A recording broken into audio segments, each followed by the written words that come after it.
இது போல சொந்தம் தந்ததா இறைவா வா நன்றி சொல்கிறோம்.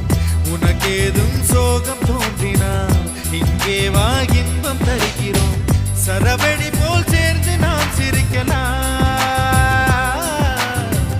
அதிரடி